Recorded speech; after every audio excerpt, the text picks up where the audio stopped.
Welcome to the Tim Booker channel, where wisdom is worth sharing. Wishing you a delightful listening experience. Today, we're going to discuss a book called The Tipping Point. Have you ever noticed how popular events or trends seem to emerge from nowhere in our lives? For instance, there was a time when an app called Footprint suddenly went viral in our social circles. Everyone was sharing photos of their movie collections in their friends' circle. So, who creates trends? What is the secret behind popularity? Why do these phenomena suddenly occur? These are the questions that this book aims to uncover for us. While we encounter various trends in our daily lives, most of us are not very sensitive to the concept of popularity. Our attitudes toward trends can generally be divided into two categories. One category believes, what does popularity have to do with me? Thus, our attitude is essentially indifferent. We stand as observers, not knowing what popularity is and not really wanting to know, or even thinking about how popularity is generated. In their impression, if they had to make something popular, it would require a massive advertising campaign, like, now buy Gene, a product. The other scenario is that we might consider popularity to be more of a random phenomenon. Something becomes popular simply due to luck. However, we have no way of understanding the underlying rules of popularity. We can only hope that luck favors us in uncertain situations. These are the two attitudes we have towards popularity. The author of The Tipping Point has a different perspective from the two mentioned above. The author's name is Malcolm Gladwell. Time magazine has named Gladwell one of the 100 most influential people globally. Fast Company goes even further, calling him the Peter Drucker of the 21st century. The New York Times even states that Gladwell's influence on social thought is so significant that it can be called the Gladwell effect. These high praises from the media show how influential he is in the Western business world. In addition to The Tipping Point, his other works, such as Outliers and Blink, have also created myths in the book market, with astonishing sales figures. In this book, Gladwell presents a viewpoint that differs from the majority. Firstly, he believes that popularity is not mysterious, it has a tipping point. What is the core characteristic of a popular event? The answer is a sudden, widespread outbreak. Only when something becomes widely known seemingly overnight can it be considered a characteristic of popularity. For example, sudden outbreaks of diseases like SARS and the Zika virus share this core characteristic, they erupt suddenly and comprehensively. Gladwell suggests that to understand popularity, we must understand that this sudden, comprehensive outbreak is its essential feature. Only by understanding this essential feature can we find a breakthrough in deciphering the phenomenon of popularity. Starting from this breakthrough, we discover that creating popularity follows a pattern, a mysterious pattern. In various uncertain circumstances, we identify key points, sometimes even very minor ones. A gentle touch can trigger a trend. The author summarizes these key factors that trigger trends into three laws of popularity. Firstly, the law of contagiousness. Secondly, the law of the few. Thirdly, the law of the environment. Let's begin by examining the law of contagiousness. What is the law of contagiousness? Let's go back to what we mentioned earlier, the tipping point of popularity, which is a sudden, widespread outbreak. So, have you ever wondered why something suddenly erupts comprehensively? Under what conditions can something achieve the characteristic of a sudden, widespread outbreak? In reality, the sudden, widespread outbreak we observe is just a surface phenomenon. Behind it, there's a pattern. The answer lies in nonlinear growth, or exponential geometric growth. How can we understand this? When I was in primary school, I once encountered a math problem, planting lotus flowers in a pond. Each day, the lotus flower covered an area twice as large as the previous day. After 28 days, the lotus covered the entire pond. Now, here's the question, how many days would it take for the lotus to cover half of the pond? Think about it. It took 28 days for the lotus to cover the entire pond, so how long for half? The answer is 27 days. In other words, if we were observers standing by the pond, on the 27th to 28th day, we would suddenly see the lotus covering the entire pond, a phenomenon brought about by exponential change. Similarly, diseases like SARS and malaria also erupt suddenly, and this outbreak occurs because the virus is contagious. When the contagious number reaches a critical threshold, we see exponential growth leading to a widespread outbreak. In other words, for something to spontaneously spread and be easily transmitted among people, it needs to possess the characteristic of contagiousness. If we want to spread an idea or make something popular, we need to find a way for it to spread naturally among people. This self-propagation characteristic is what makes it sticky or adhesive. So, the law of contagiousness states that under equal conditions, information with higher stickiness has a greater potential to trigger a popularity explosion. It reveals a characteristic of the information being transmitted. How can we achieve stickiness? The author believes that sometimes, by making slight adjustments to how information is presented, we can significantly enhance its impact. For instance, if we make information visual, tangible, and actionable, people are more likely to remember it and be willing to share it. The book provides an example from psychology called the fear appeal experiment. Psychologists wanted to persuade students to get tetanus shots. They divided the students into 3 groups. The first group saw tetanus propaganda materials explaining the disease's characteristics and why they should get vaccinated. The second group, in addition to the first group's information, saw pictures of tetanus patients suffering, making the disease's horrors more vivid. However, despite their appeals, only 3% of students in these 2 groups decided to get vaccinated. But for the third group, a small change was made. Building on the second group's information, they added a map of the health center and clearly outlined the vaccination schedule. With this minor alteration, the vaccination rate increased from 3% to 28%. This experiment demonstrates that we not only prefer visual elements but are also more receptive to information that provides specific instructions. Let's look at another case of creating popularity. Imagine going back 10 years and trying to sell a new MP3 player with a large memory. How would you promote it? 8 GB storage, slim and compact, enjoy life. If your advertising message is designed like this, your sales might not be particularly good. Why? You see, 8 GB storage is a data-oriented, not image-oriented, concept. Slim and compact is still abstract and not concrete. Enjoy life is even more of a vague concept, rather than an action. Although our brains don't like abstract, vague concepts, think about how Apple introduced the iPod 10 years ago. They said, 1,000 songs in your pocket. 1,000 songs are more specific than 8 GB. In your pocket is visual, tangible, and implies action. Making these changes can make your information stickier and easier to spread. Just like we mentioned FaceU earlier, this app works similarly. FaceU takes existing materials and creates cartoon avatars. This software has a few key features. It's visually concrete with cartoon avatars, it has a free program that's easy to use, making it accessible to many people. So, the popularity of FaceU aligns with these 3 characteristics.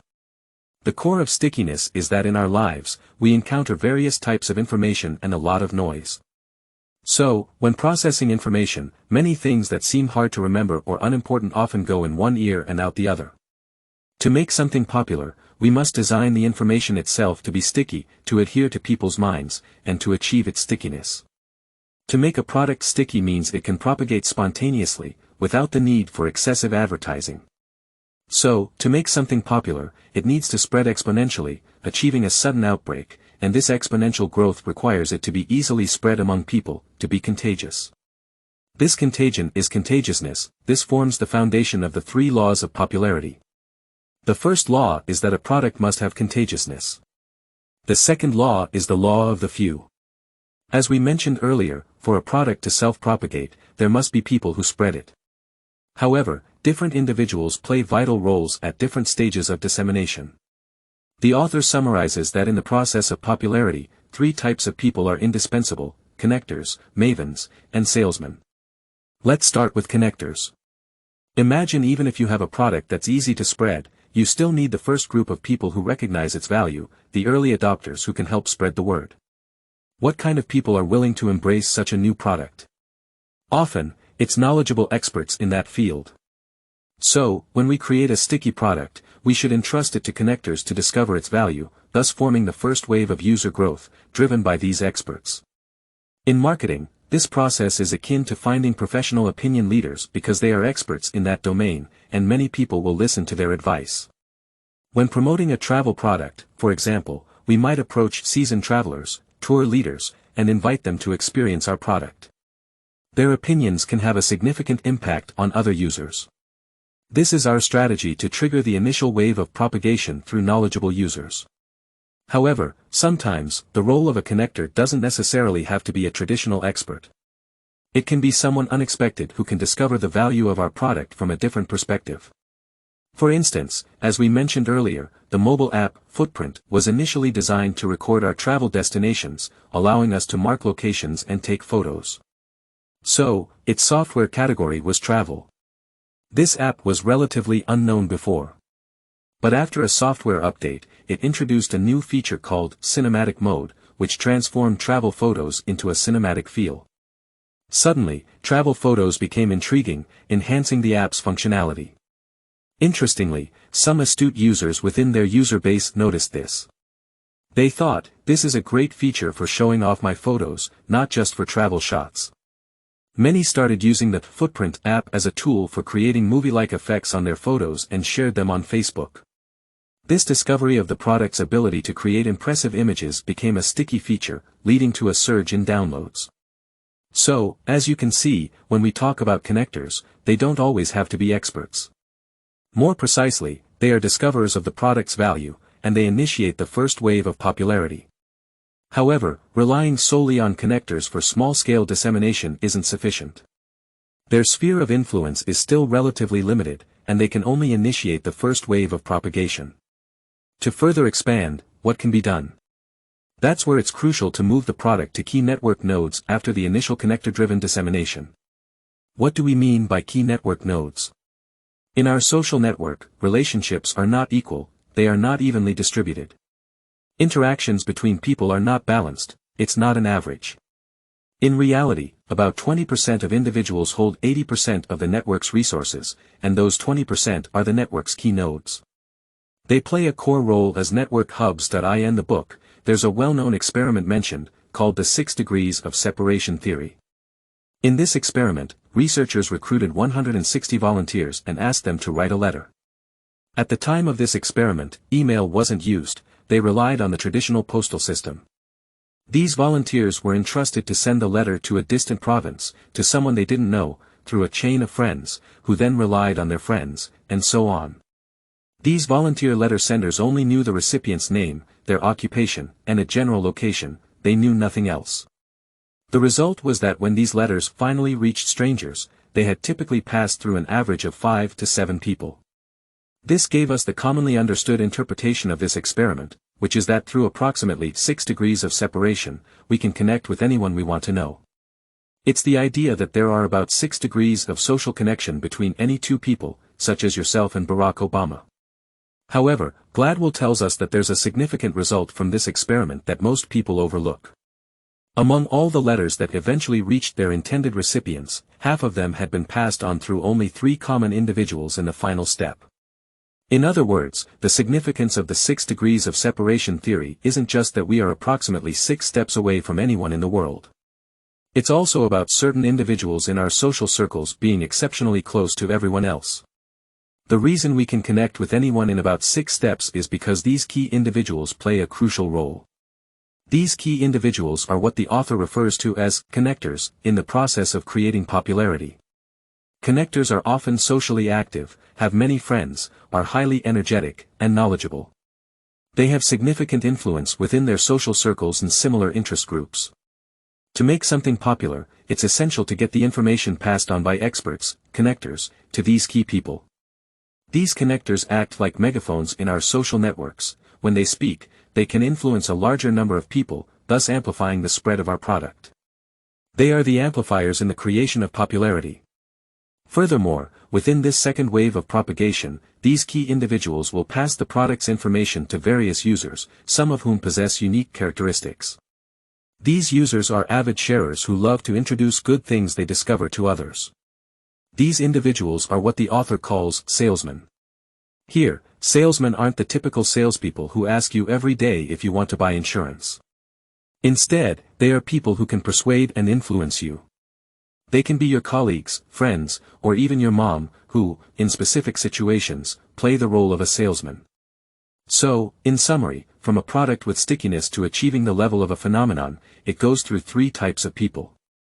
1. The experts who understand the field, known as connectors. 2. The key network nodes, those with megaphone-like influence, known as mavens. 3. The loyal individuals who continuously promote and recommend the product, known as salesmen. A sticky product spreads continuously through the confirmation of experts, sharing, the dissemination by opinion leaders, and the repeated recommendations by salesmen, achieving popularity. Therefore, for us, if we want to initiate popularity, we need to find key individuals who can trigger mass dissemination. This is the second law of popularity, the law of the few. Having reached this point, you might feel that we now have a deeper understanding of popularity. On the one hand, we know that a product needs stickiness, and on the other hand, we understand the role of individuals in spreading it. Does this mean our understanding of popularity is now thorough? The author mentions, hey, wait a minute, we might have overlooked a crucial factor, and that is the third law, the law of the power of context.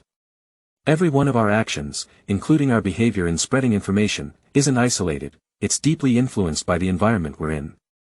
Our sensitivity to our surroundings is often much stronger than we imagine. In other words, while we might think that our behavior is not significantly influenced by our environment, psychologists have conducted experiments that prove otherwise. In reality, the environment shapes most of our behavior, including how information spreads. For instance, in psychology, there's a famous experiment called the broken windows theory. It suggests that if there's a house with one broken window, and no one fixes it, over time, other windows in the house will mysteriously get broken too. Similarly, if there's graffiti on one part of a wall and no one cleans it up, the entire wall will eventually be covered in chaotic graffiti. On the contrary, in a very clean environment, people tend to hesitate to litter, but once there's some trash on the ground, people continue to litter without hesitation. This demonstrates how the environment influences our behavior. The environment also plays a role in creating popularity, primarily in two ways, according to the author. First, external circumstances can provide subtle cues that promote trends. Factors like the timing, location, and environmental conditions during a popular event, seemingly insignificant, sometimes determine whether something will spread widely. For example, a celebrity who often gets teased and can't make it to the headlines might have just been overshadowed by a bigger event each time. It's all about the timing. If the timing isn't right to create popularity, it won't happen. Many marketers and communicators carefully consider the timing of their campaigns to ensure they don't get overshadowed by more significant events. Another example is the release of the iPhone by Apple. The pre-sale pages were quite interesting. You might think pre-selling is a straightforward feature, you just need a link for pre-sale, and that's it, right? However, these pre-sale pages are far from simple. They include countdowns, the growing number of reservations, and your ranking, which constantly changes. Why add all these elements? They create an environment that triggers a psychological response in people, making them think, I need to buy this quickly, so many people are in line.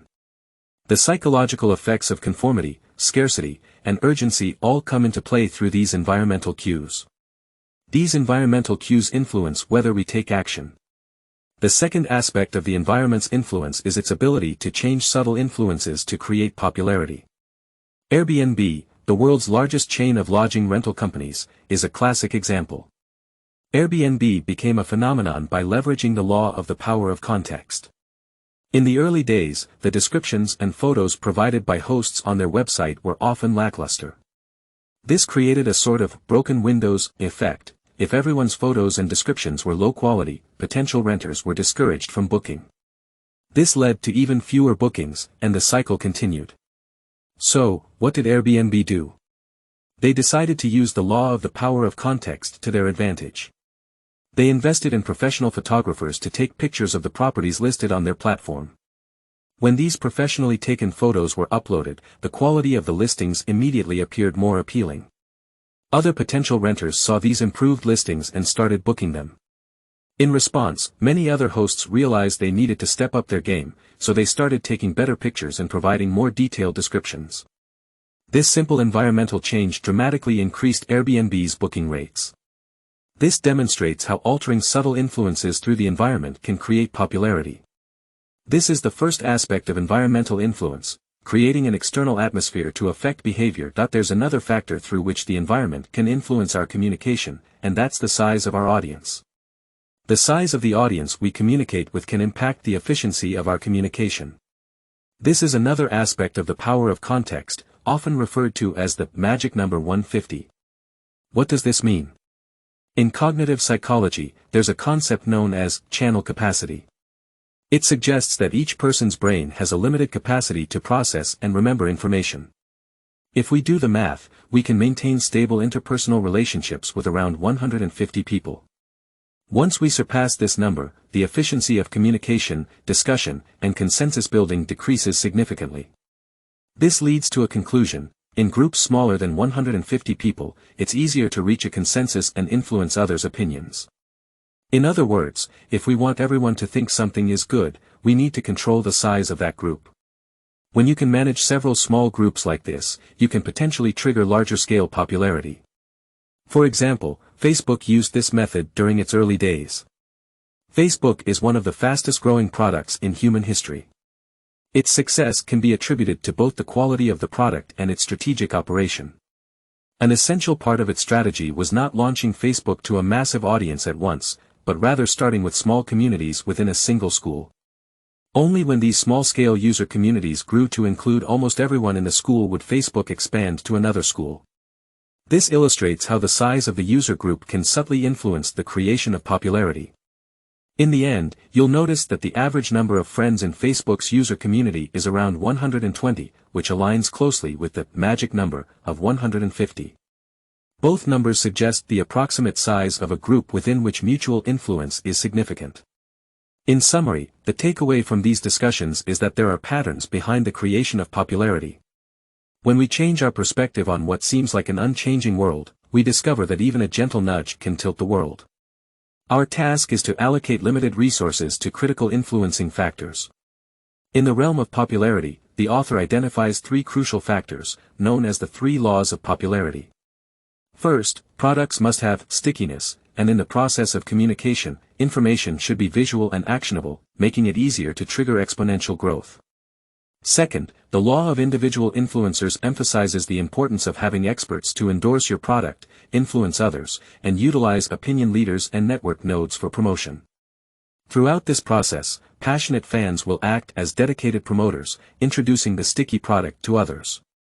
Lastly, there's the law of the power of context, where the environment subtly influences people's communication behaviors, with significant consequences. On one hand, we should use the right timing, location, and conditions for communication. On the other hand, we should proactively control the conditions of our communication. For instance, starting with smaller groups of fewer than 150 people can facilitate the initiation of popularity. Of course, when it comes to creating different forms of popularity, we may have varying goals and different environmental backgrounds. Therefore, the application of these three laws may differ.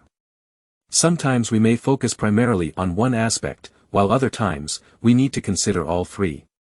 Regardless, the author's message is clear: popularity is not mysterious, and with the right approach, creating popularity is entirely achievable.